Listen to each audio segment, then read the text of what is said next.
Welcome to the Empower Her Wellness Podcast. I'm Morgan, and I'm thrilled to be your host and wellness coach as we navigate the path to a healthier, more confident you. As the owner of Get Fit With Me, I bring years of experience in personal training, nutrition, and coaching to each episode. Join me as we explore practical tips and strategies for fitness, nutrition, mindset, and more, all tailored for busy women just like you. Let's empower your wellness journey and achieve lasting transformation together. Hello, everybody. Welcome back to an episode of the Empower Her Wellness Podcast. I'm your host and coach, Morgan Ekovich, and today we're diving into a topic that I have honestly prioritized in my life for the last 3-ish years, I would say, consistently. Before I would do it, and it would kind of be once here, once there. It's maybe been 6 months, but for the last 3 years, I have been prioritizing massage and self-care. And I didn't realize how much I needed it, or my body needed it, I should say, until I started putting it in on a regular basis. I now have somebody that I go to at least once a month, ideally twice a month, which I'm very grateful that I found somebody that allows that to happen. And I can tell when I've traveled or when I've done too much sitting at a desk, and all of a sudden, all of these muscles are unhappy. And then when I train clients, and honestly, I've got so many of my other clients now going and seeing massage on a regular basis, even if it's just every couple months, because we all hold tension in different areas and we really struggle to exhale, relax, and unwind. And I don't know if you've been seeing, but if you ever scroll the local Facebook pages, you always see people asking for recommendations on literally anything and everything, as well as is this something I should be doing? And I've been seeing a lot of people asking about lymphatic drainage, lymphatic massage. Should I be doing it? Why should I be doing it? Who does it? All of the questions. And I met Kjersti.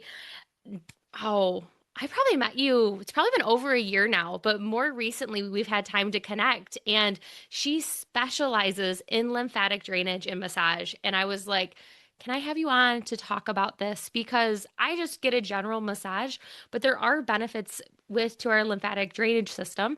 And I wanted to dive into it because so many of you ask about it. And if you're not asking, I know you're thinking about it or you've wondered because you've saw somebody else post. So today we have Kjersti Vandesande with us today to talk about lymphatic drainage, massage, and to kind of give a little bit of background on her expertise. So welcome. Thank you for joining us. Thank you so much for having me, Morgan. So let's start from the beginning. Give us a little bit of background. How did you get into massage? Who specifically do you work with? And you are local. So where are you located? Yeah, so I started actually in physical therapy. I was about 20 when I went back to school and got my degree as a physical therapist assistant. And I worked in that field for 10 years. 5 of it, I worked for surgeons. And I really loved the science behind hands-on healing techniques. So I spent every penny I could on manual healing modalities, which is just a fancy way of saying healing with the hands. My last job was actually at a local hospital, and they had a breast cancer and lymphedema physical therapy rehabilitation team. And so they sent me to a very prestigious course, 9 days in person, developed by a doctor and a massage therapist, to really dive deep into the lymphatic system and how we could help those women who had had breast cancer and had lymph nodes removed, and then as a consequence of that had lymphedema and swelling in their arms. So it was really a medical grade manual lymph drainage massage, which is very different from the typical massage. And I'm located here in Haslett on this east side of Lansing. Yep. And I love it here. I have a small studio space where I see clients Tuesday through Friday. Yeah. And so I've been doing manual lymph drainage since 2019, but it was then after COVID happened and our clinic shut down for a while. And I realized I didn't want to continue in the healthcare field the way it was. And I went and got licensed as a massage therapist and took all my expertise from that decade in physical therapy and brought it to the table here.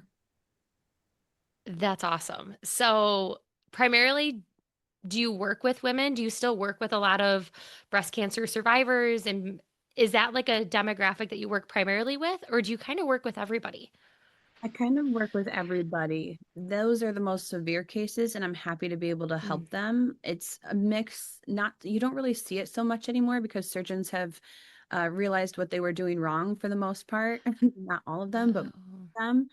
And so now they test the lymph nodes, and there's a lot less of it in the upper extremities. I actually see it a lot more in the lower extremities. We still see lymphedema happening in usually one leg more than the other, sometimes both. And so I do have maybe 10% of my clientele is a severe medical grade Mm. case where we're treating lymphedema. But I see everyone. My specialty is really osteopathic. So and that also actually helps lymphatic flow. So there's there's a lot to it, and there's a lot to helping the body kind of recalibrate so that it can help itself. So, before we dive into what types of things happen and how it can actually help us, I think some people are listening and they're like, lymphatic system. Cool. I've heard it. So, can you kind of just give everybody listening? Remember, our listeners are primarily busy moms, busy women, and honestly, just women in general. Yes, I know you males do listen. I appreciate you. But can we just give an overview of lymphatic health? Like anything that we should know the basics. Do we all have it? Do we not? Like just some of those things that we may question when we're not familiar with it. Yeah, of course. Our lymphatic system is kind of partnered with our circulatory system. So everyone has a lymphatic system, and it was thought originally that the circulatory system was like a highway where you could get on and off blood cells, nutrients, white blood cells, part of your immune system. But really, the cardiovascular system, the circulatory part, is a highway that you can only get off of.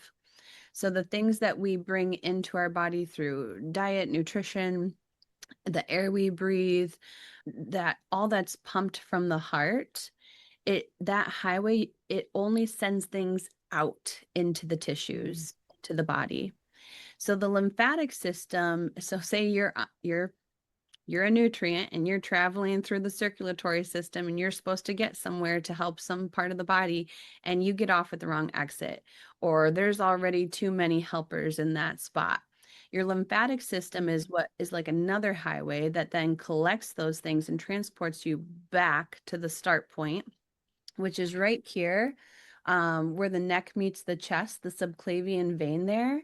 That's where the lymphatic system transports all those extra materials or even waste products, immune cells, things that just didn't get where they needed to go. It takes them and it dumps them back into the circulatory system so it can try that highway again and either Mm. get sent where it can be eliminated if it's a waste product, something that you're going to poop out later, or it's okay to say.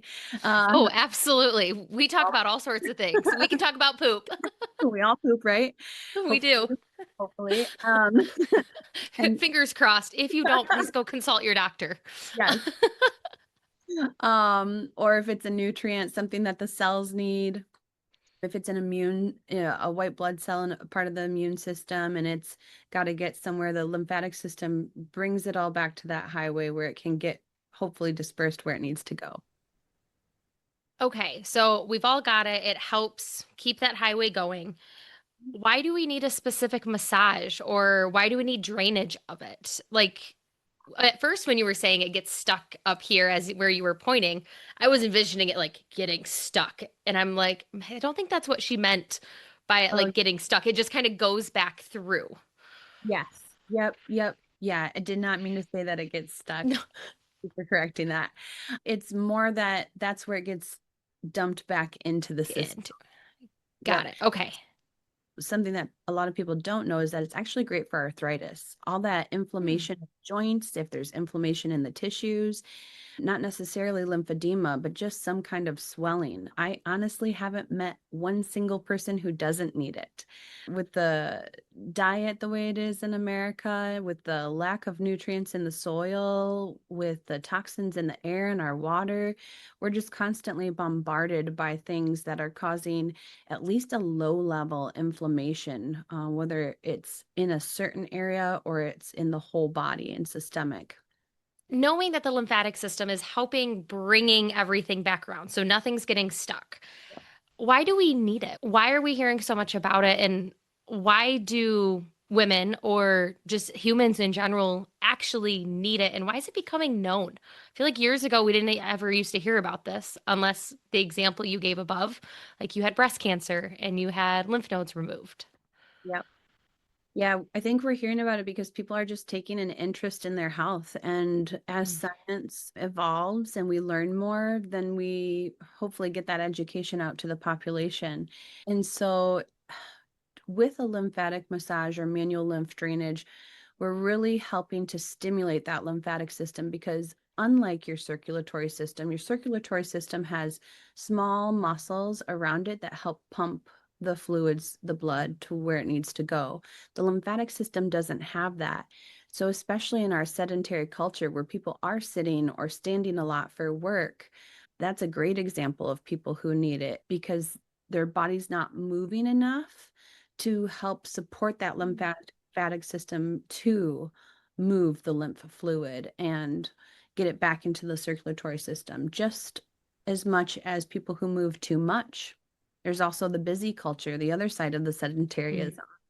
In that busy culture, tight areas or overworked areas will actually compress those vessels to where they can't flow as well. So whether you're not busy enough or not moving enough, or you're moving too much and you're too busy, those are two great examples of folks who could benefit from manual lymph drainage.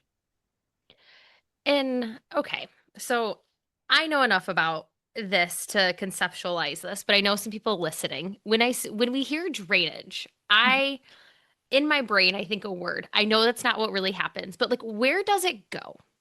Where does all this stuff go when it gets moved around? Because it's not like we have a hole that it just like gets pushed out of.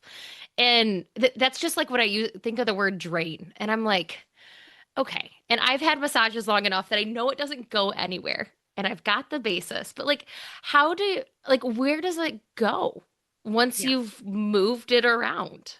Yeah. So it's a balance, right? We need some fluid in our tissues. We need nutrients. We need proteins and all the things that the lymph and the circulatory system manage. But where does it go? It literally goes out through when we breathe out. Mm, One of the ways that we eliminate extra toxins and things is exhalation. Urination is the other. So once it gets into the circulatory system, once it drains back into the circulatory system, then it can go out via pooping, peeing, or breathing. interesting. Those are the ways And to go. how quickly, and I know it's probably every human's different, but on average, like how quickly, because when I get massages, one of the things they've always told me, and I've always been good at, is make sure you're drinking a lot of water to flush out everything that's been moved. Like, does that happen within the first 24 hours, or does the flushing and the drainage actually happen over the course of the next 48 to 72 hours? Like, what typically is that amount of time that you can still feel some of that happening? Yeah, so most people need to go to the bathroom right after. I would Okay. say times out of 10. They're already starting to flush things. Crazy Yeah. how Yeah. fast that can happen. Yeah. Yeah. And everybody is different based on how well hydrated they are and things like that. And do they have any other complications that make it harder for their body to process in normal time? So, but for most folks, I would say they're going to the bathroom right after. Yep.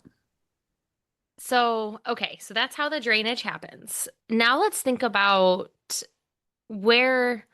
So, I've never had a specific lymphatic massage. I just kind of get the general, let's hit all the points that are very unhappy and like my body is great. But I know it naturally happens because we just have lymph nodes all throughout our body. But when you are doing a lymphatic massage specifically, are there certain areas that you're focusing on and others that you're just like, I don't even touch that area because there's no reason to move through that? Or how is a massage different in that way versus just going and getting your general? Is it harder? Are the movements longer? If that makes sense, kind of trying to figure out some of those differences between them. Yeah, and there's even, just to start off with, there's a big difference between lymphatic massage and manual lymph drainage.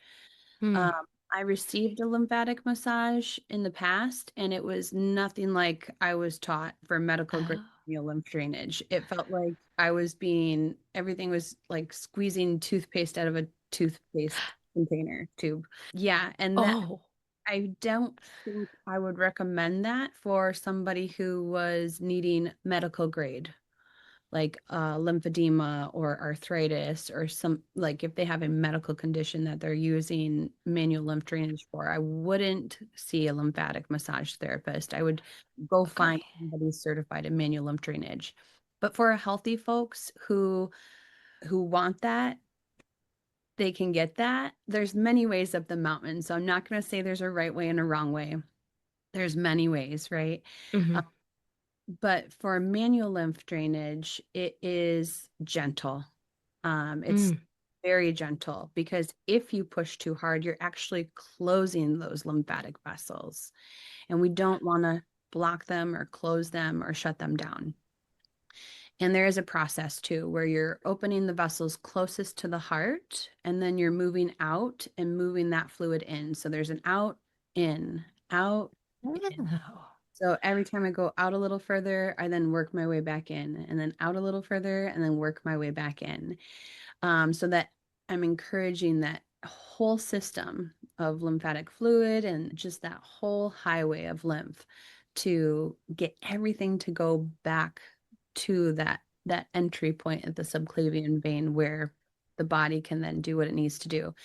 I generally do a little bit of an intake with clients to see, are they feeling swollen in a certain area. Like I have one lady who it's on her right side, so we predominantly focus on helping that right Mm. side. That doesn't mean that we just work on the right side, because we need the left side to get stimulated to help the right side.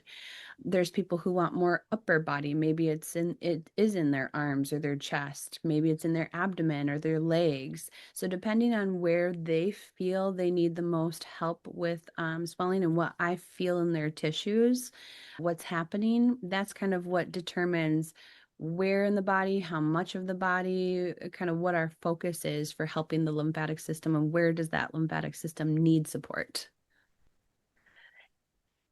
Okay, so I love this topic because I think there's just so much we don't know. And the fact that lymphatic massage and lymphatic manual drainage are two different things, but I think they get used interchangeably. There's a lot of terms in the health and wellness world we use interchangeably, and a lot of times it's okay. But in a situation like this, if you're looking for something specific, it's really important to know the terminology and what you're looking for. And as you're talking about, okay, so somebody comes in, you've got that client that's a little bit more on the right side. You're going to work the whole body, but we are going to focus. You also mentioned about arthritis and how lymphatic manual drainage can help with arthritis. So if somebody comes in as like, oh, my left shoulder and my hand, that's just where the flare-ups happen, would you end up spending more time on that side, or would it be more of an equal sort? Because I do feel like people have arthritis in certain areas, but we also have it in lesser quantities, probably throughout if it started to arise. So how does someone kind of come in and communicate that clearly? Because that's the other part is we have to be able to communicate. And a lot of times we're shy when we come into somebody we don't know. We're a new place. All of the anxious feelings come in and we don't share enough. So how can somebody share that information to make their experience better and to help you so that they can feel the best? Yeah. So first, I have an intake form that I send to all my new clients that does have them tick off all the boxes. I review that before they come in, and if I see arthritis on there, I have already got that Mm, wheelhouse turning of, oh, we might be using manual lymph drainage. And it will prompt me to ask them the question. I do ask a lot of questions the first time I see someone. It's not a, hey, come on in, get undressed, welcome. Like it's we're gonna sit down and have a little conversation because I feel, especially maybe the first 2 or 3 times that I see someone, it's important mm, for me to know what's happening, especially coming from that physical therapy background. I'm very comfortable asking those questions and being kind of a detective. And so I really feel like that's the key to success in a partnership with my clients who are seeking a specific kind of massage, or maybe they don't know what they need. But I would say 9 times out of 10, most clients have a pretty good idea of what they're coming to me for. mm. Either somebody sent them or they saw online the things that I specialize in. And so really having that communication and being a safe space for them to say whatever it is they need to say. Because there's usually an emotional component when we're hurting, when we're struggling with health issues that can be very taxing on our mental health as well as our emotional health. And so I try to hold super safe space and just be Mm. curious and after doing it for so long, I feel like you usually by that second or third session, if not the first one, we've got a pretty good idea. Because then when they come back, I'm also asking, how did you do after last time? Was there anything that was really helpful? Anything you'd like more of or less of? And so together, I feel like we really hone in on what's going to be the most beneficial in our time together. I love that. And you're right. Once you get to know somebody, and if that first connection, I always pre-screen. I don't like the word pre-screen, but I always make sure that before a client signs on with me, we're a good fit. We've had a chance to talk on the phone. And I think massage is a little different because you may have somebody who comes in from out of town, finds you, books you, and they only come very so often because they don't live here. But it's still important to have that good connection because if you don't have the same, I don't like the word vibe, but if you don't have like the same vibe when you walk in and you can tell, like, we just don't mesh well, I think that shows. It shows in the way we show up. Not that we ever wanted to interact that way, but I never thought about that. With me, I do a lot of like conversations beforehand, be like, are we even a good fit? Whereas massage, you may not always have that chance. And you've kind of got to jump into it just based on knowing their intake form and be like, okay, we're going to go into this. Yeah, and for me, it's not about me. When people Mhm. come to see me, it's not about me. I can meet them where they're at. So whatever level it is, because there's a lot of different things I do. So helping them navigate what it is they're looking for, and then Mm. really empowering them to have the session be about them. And I think in our culture where, we're really praised and patted on the back for doing for others, some people it can be uncomfortable to come in and focus on the self, and other people Mhm. starving for it. So I actually don't have a lot of out of towners who just show up out of the blue. Usually they've been referred by somebody. I don't market a lot online because in my profession, that's how we end up with, we call them creeps in our field. I'll just say it. Mm.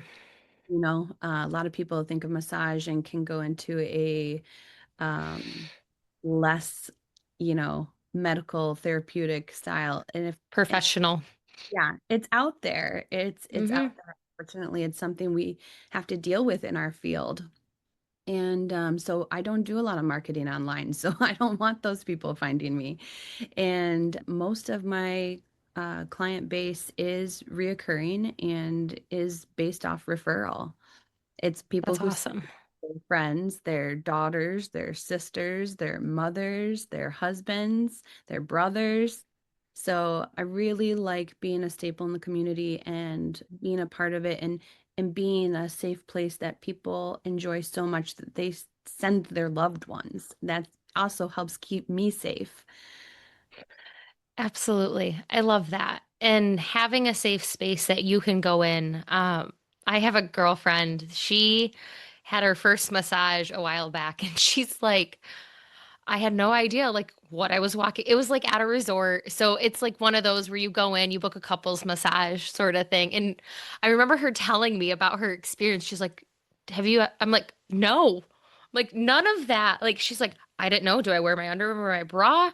Did nobody told me what I needed to do?" Like there wasn't much direction. And I'm very fortunate that who I originally got hooked up with gave that direction because there are unknowns. You wear whatever you're comfortable with. And for me, it's nothing because but like in the beginning, I went to somebody I didn't know. I wore everything and I was like, this is weird. And then I'm like, this isn't weird. And then allowing your body to relax. If you're somebody who's not used to physical touch or you get uncomfortable, there's a whole level of relaxation that also comes from just being able to exhale and being able to like I like to say melt into the mat. I Yeah. know when I have just like hit that point, one, I'm usually pretty exhausted, but two, like I love when I can just melt into the mat because it means my brain's not thinking all the things. Yeah.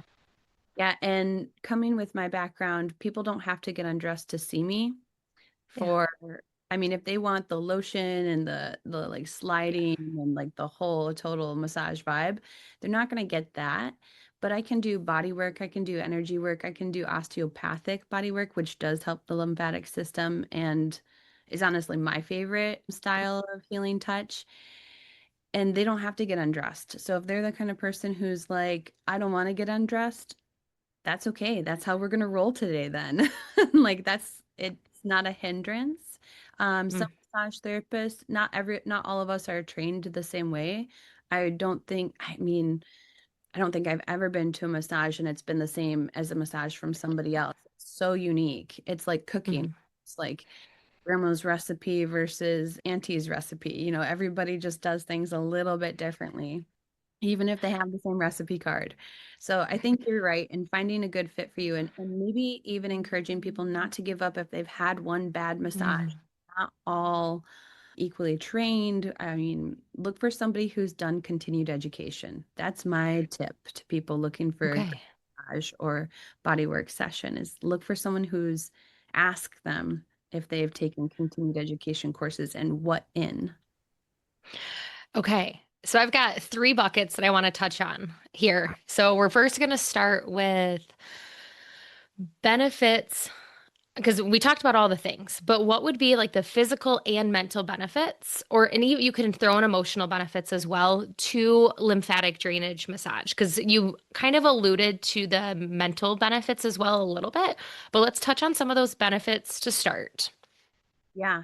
So physical matter of our body and the energetic processes of our body, you can't separate those. And energy affects the mental and the emotional.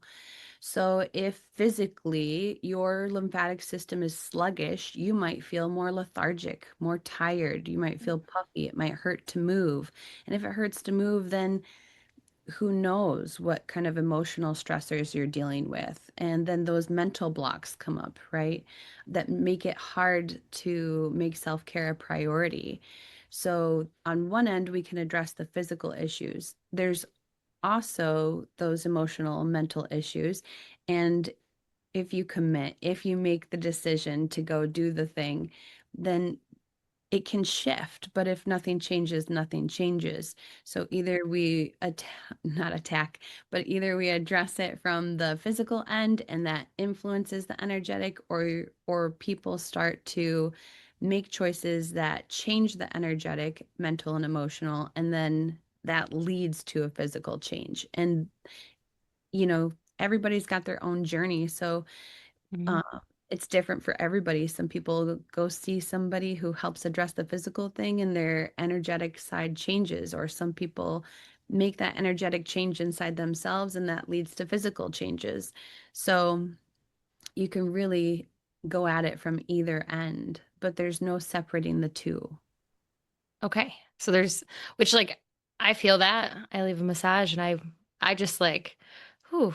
I actually went home and I worked yesterday for like 3 hours after because I like it wasn't like I was excited, but I felt like I was in a clear headspace to be able to get through some of those things that I knew I needed to get through. But before I was just like, I don't really want to do it. So just change some of that framework around it. Yeah. Yep. Absolutely. Okay, so bucket number two. I want to save bucket number three because it's your favorite thing to do. So I want to spend a little bit more time on that. But bucket number two, for somebody who is at home, who really have, like, if they have a massage gun or they like to do some self massage, are there any areas or things that they can do for themselves, whether it's in between seeing someone like yourself, in between massages to help? I always encourage my clients, one, flexibility and mobility, and then for certain knots, trigger point. So with a tennis ball or any of those other tools. But is there certain things that we can do manually or that we should be doing on a regular basis to keep us from getting to that point of I'm good, I'm good, I'm good, and then all of a sudden like we hit a breaking point? Because I feel like that's also when if you're not a regular goer yet, you wait until you've hit your breaking point, your body's in a lot of pain, and then you're like, now I will go see support. Yeah. That'd be like waiting till your engine blows up to get an oil change, Hmm. right? Go get your oil changed. Go see somebody. And I'll tell my healthy folks, like if you don't feel like you need a massage every month, come once a season. Come 4 times, Hmm. book them out Perfect. for spring, summer, fall, winter. And that way, at least you've got something on the books. If something does come up, you've got at least a routine. Your body knows it's coming. There's a little Mm, less stress, a little less edge because you've been preemptive. Things you can do are simple as breathing, taking mm, deep, slow breaths, finding a breathwork practice.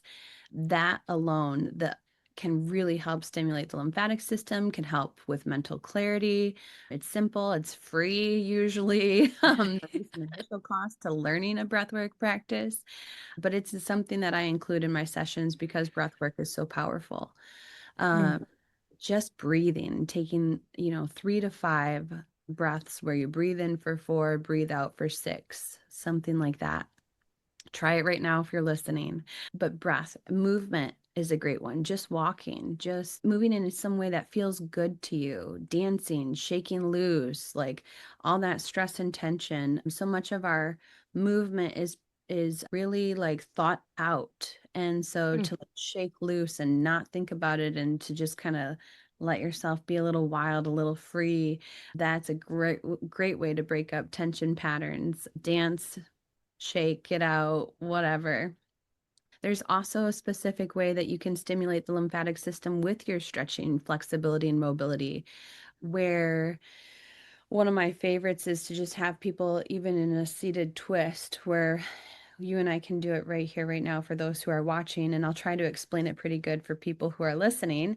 But if you twist to one side, your pelvis, you want to stay pretty neutral. And you're moving your ribs, you're twisting your rib cage in a different direction. So whether it's to the right or the left. And then as you take a big breath in, you kind of come out of the twist a little bit. You just let that breath guide you to untwist just slightly, just a little. And then when you exhale, you twist into it a little deeper. So there's this like, just like when you're wringing water out of a towel, there's a moment where you lose the pressure, you take the breath, and then you exhale and you apply a little more effort and you twist a little deeper and slow, small movements so that you can't even, no one would really notice you coming out of the twist, but your breath is full. And then do the other side, same thing, 2 to 3 breaths where you're twisting into it, feeling that edge, nothing forceful, just a comfortable seated twist. Taking that big breath, letting that big breath bring you out of the twist just a tiny bit, and then exhale, twisting into it deeper. And so, creating those little pulsations in your movement in a simple stretch like that, that's a great way to help stimulate the lymphatic system. Oh, I Could, like that. I'm gonna use that with one yeah, of my older clients because we always do a spinal twist anyways, and yeah, we always try to focus on breathing because yeah. breathing is important. But so many of us don't. I don't want to say we don't know how to breathe properly because we're all living, so we know how to breathe and keep our bodies alive. But there is a technique to it. Yeah, it's a whole playground of health benefits just with the different things you can do with your breath, for sure. I Yeah. love it. Yeah. Perfect. use I it. know. I'm going to start using that more, especially when I've been sitting at my desk all day. The getting up and stretching in general is phenomenal, but then incorporating that little technique every once in a while when I'm doing those spinal twists, I think it's just, if anything, it just slows you down. If you don't feel anything else, it at least slows your brain down and it has you focus on your stretch itself rather than, okay, reached my toe. We run 1,000 miles an hour. Yep. Slowing down is a beautiful key to improving your health, making it less versus more in our busy culture. So, the last bucket that I want to talk on is something that you have mentioned a few times as being your favorite type of massage, an osteopathic massage, correct? Is that just like general term, or do we have something more specific to call it? I mean, there's so many names for all the different techniques and people taking credit for the work they're creating, but osteopathic, I mean, you can be an osteopathic doctor, you can be an osteopathic practitioner. And osteopathic is just a really holistic way, and there's tons of science behind it. But it's a really holistic way of addressing the body and treating the body with mindfulness that less is more. Mm. So, a lot of the osteopathic techniques that I have learned, yeah, one out of Australia especially, they emphasized 5 milligrams of pressure. 5 milligrams of pressure is the weight of a nickel. Oh, Mhm. I'm not sure I'd be able to even feel that it was on. Like if I put a nickel on my forearm right now. What your Wow. nervous system does. So, what I like about the osteopathic work is that it really works with the body's science to address not just muscles, but we're looking at nervous system and the nerves in your skin, the nerves in your muscles, the nerves in your fascia, the nerves that are telling the whole body what it needs to do.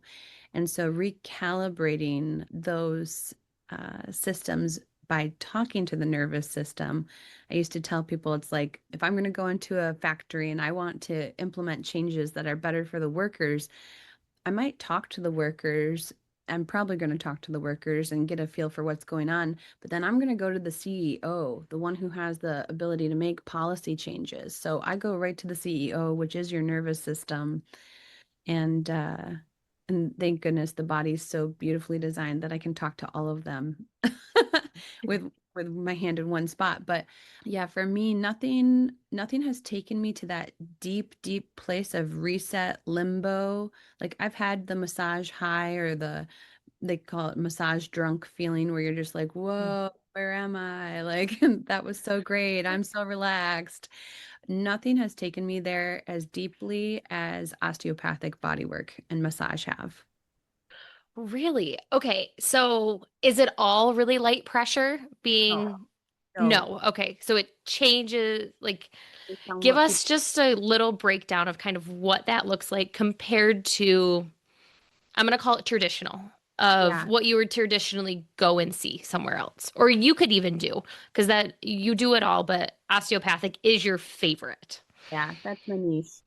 So the first technique I learned that was osteopathic was from Australia. It's called Bowen work. There's an American Bowen Academy you can look up. There's tons of great articles there. And they were really about addressing the body and helping that nervous system recalibrate and help all the tissues, all the systems, whether it's respiratory, digestive, hormonal. I mean, I could go on, like literally. We could do a whole other episode about that if you want. But it's really listening to the tissue and not forcing it.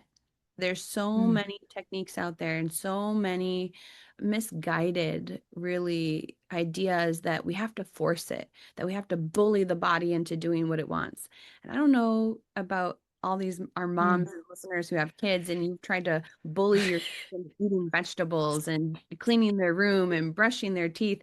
It's just hard on everybody. Nobody feels good after that. Versus No.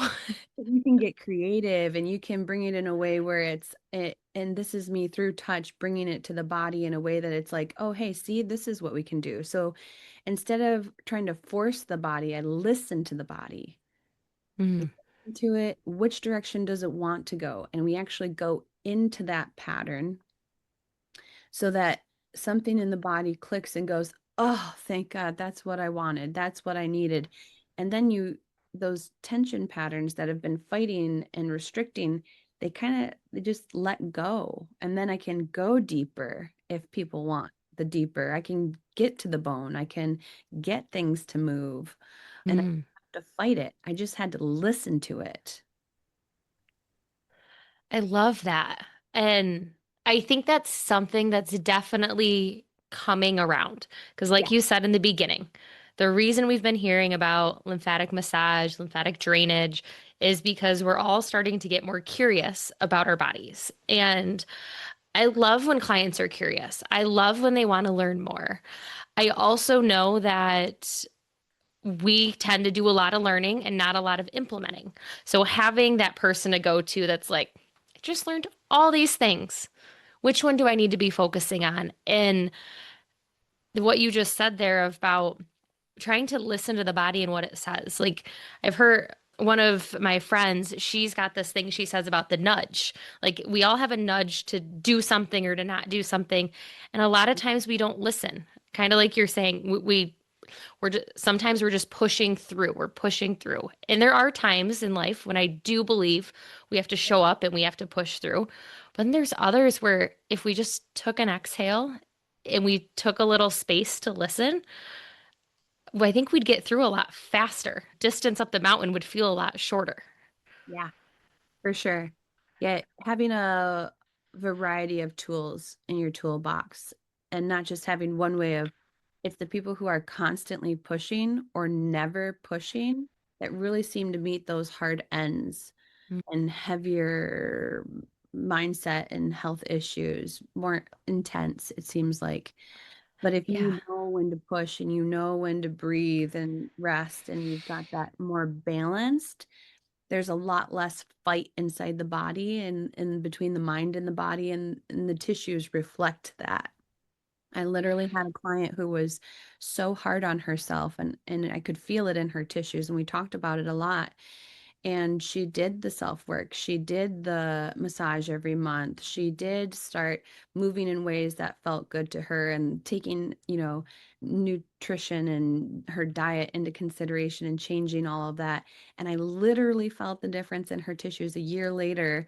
She was a completely different person through what my hands could feel and sense. And I'll never forget, I was like, you're my example of this is possible. I love that. The Yeah. other part that I love that you just said is a year later, you notice the difference. It takes time. It takes time and repetition for any of us to change anything. The fact that you have somebody who stuck with it for a full year and like you could finally feel those differences is amazing. It puts a different level of proud in us when we work with people. It always makes me so proud when my clients start to see things or feel things. They're like, I've been doing it for this long. And I'm like, look at you. So proud of you. Like, because it's hard. It's hard to do something for a long time and not get that instant gratification that we are all longing for. Yep, for sure.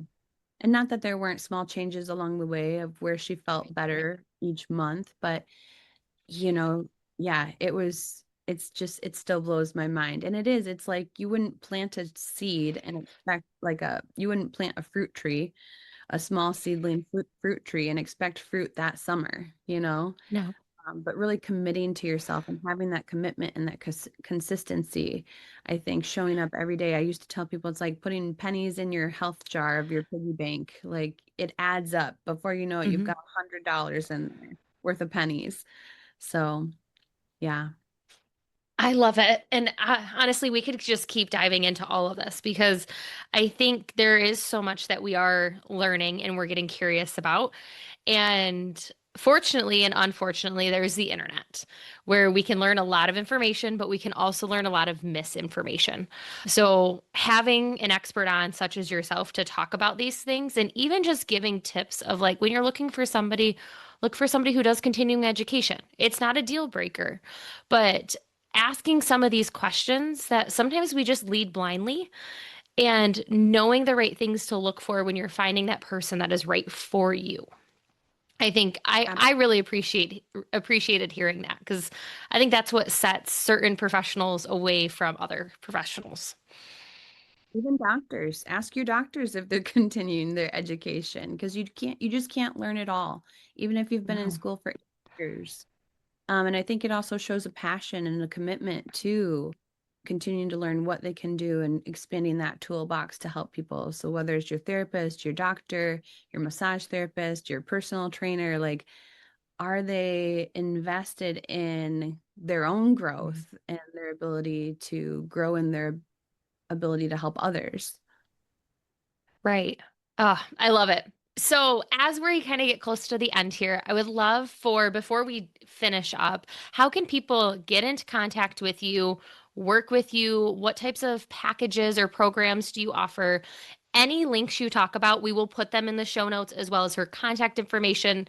So, if for some reason you don't catch it as she says please go check the show notes. But how can people work with you and ask you more questions, all the things? Yeah. So obviously I have my practice here. I'm here 4 days a week, Tuesday through Friday in Haslett, True North Wellness.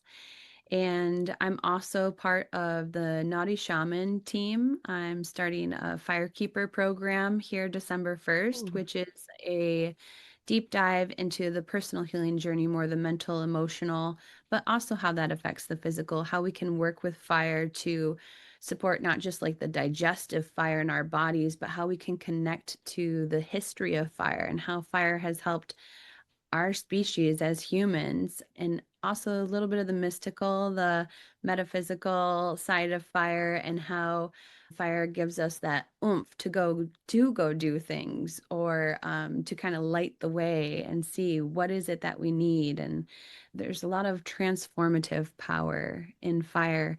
And so we're going to walk the medicine wheel for 12 weeks online, Mondays, 6 to 7:30. It's a great way to really dive into breaking up blockages and changing the narrative. And it's just a great container and a great community to kind of spend these wintry, cold months building that fire inside. Yes. So I'm also deeply involved in Sister Circle, which is a free monthly community event at Crown and Stone on Washington. My friend Sarah Brown runs and hosts that. It's for women, and we have a guest speaker every month who will talk a little bit about all kinds of things, everything from the metaphysical, magical, mystical side to health, to arts and crafts, really just supporting women who either are looking to connect and share what they offer the community or are looking Mm, to present something for the first time and kind of want to do a trial run. that's fun. I didn't know you did that. That's awesome. Yeah, those are two of my favorite ways to connect, aside from seeing me here. And your website will make sure we put in there when if people do want to book massages with you, is that just you have an online booking system that Yep. way?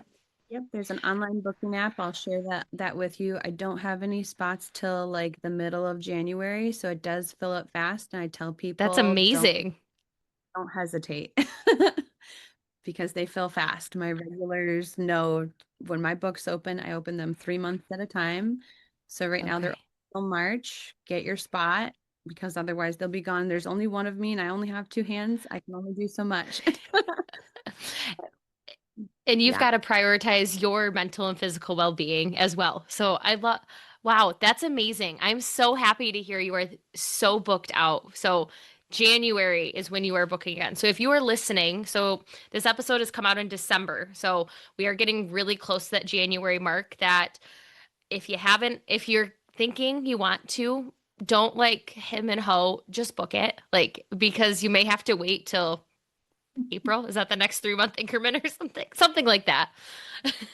Yeah. My goal is to eventually teach. So it'll make me less available, but it'll put all the things that I know invested into others. So someday in the probably next 5 years or so, I'll be looking into opening a massage school, massage and body work where people can come to therapists who are armed with all this knowledge. I love that. And I like that you said armed with all this knowledge because they can come in, meet you where you're at, and help you in any of those modalities that they have available. Whereas that goes back to that continuing education. If you only know how to do the one thing, that's not a bad thing, but it limits you on helping people in certain ways. Yeah, definitely. Awesome. Okay, so I always like to end because I love these interviews or these episodes. I always kind of say interviews because I feel like I just get to interview you the whole time, which is super fun for me instead of me just having to talk the whole time. So I always like to recap because we cover so much from where we started of like what you do to lymphatic massage versus lymphatic drainage, benefits, osteopathic massage. We covered so much in such a short period of time that one of the things that I love about this podcast compared to others is I don't just want you to sit here and learn. I want you to be able to take something away and give women one or two action items that, like, if you do nothing else or you take nothing else from today's episode, I want you to think about this or I want you to do this. Because when we learn so much, it's hard to figure out, well, which one is that next thing that I should take on or I should try? So, what would you recommend after everything amazing you've shared today? I would say three top things are: one, breathe. It's oxygen is still free. Breathe. Breathe for you. And then give yourself grace. It is a hard world. There is so much. We're constantly bombarded by expectations, advertisements. So just giving yourself some grace, I think, goes a long way. And the third thing would be brave. Mm. Trust what you know inside and take that leap. All you need is 10 seconds of courage, we say at Naughty Shaman, to change your life. So, yeah. Only 10 seconds. Okay. Only 10 seconds. Okay. It's not like I'm guessing it's not like a one misses. It's a pretty quick 10 second. Like, just do the thing. Be Do brave. it. Do the thing. Say the thing. Be brave, especially if it feels in alignment and it's really Mm. clear. It's that nudge you were talking about. Follow those nudges. Be brave enough to trust yourself. I love it. Awesome. Well, thank you so much for joining us today. I know we could keep going down the rabbit hole of all the things. And you and I are gonna talk after the fact to see if we can get you back to talk more about osteopathic massage and really just osteopathic work in general. Because I do think like we said in the beginning, when we get curious, these things start to pop up that the more we can kind of I don't want to say stay ahead of the trends because it's not a trend, but it's something that they all go through their ebb and flows of working through. So the more I think we can stay ahead of them for each and every one of you listening, the more educated you're going to be rather than feeling like I don't know anything and I've been hearing about this for months. So I want to try to stay ahead of these things for you guys. So anything last minute you want to jump in and share before we jump off? Oh, just thank you so much for having me, Morgan. You're an absolute pleasure to talk with. Thank you. Yay. Well, thank you. I appreciate you being here and taking time. And for all of you that are still here listening, remember, new episode every Thursday. We are getting close to the holidays. So please do not wait till the new year to like start walking, drink some water, eat a vegetable. Don't think just because we're in the holiday season that we're like, okay, I'll just wait till 2026. No, you can always send me an email with either the word kickstart to hear about our 90-day kickstart or an email with the subject line blueprint if you want to sit down and create your 2026 blueprint before we are here. So until next time, I will see you all next Thursday. Thank you for tuning in to the Empower Her Wellness podcast. I hope you found today's episode inspiring and packed with actionable tips. Remember, your journey to becoming the strongest, most confident version of yourself is just beginning. Be sure to subscribe so you never miss an episode and join our community of empowered women. Until next time, stay strong and stay confident.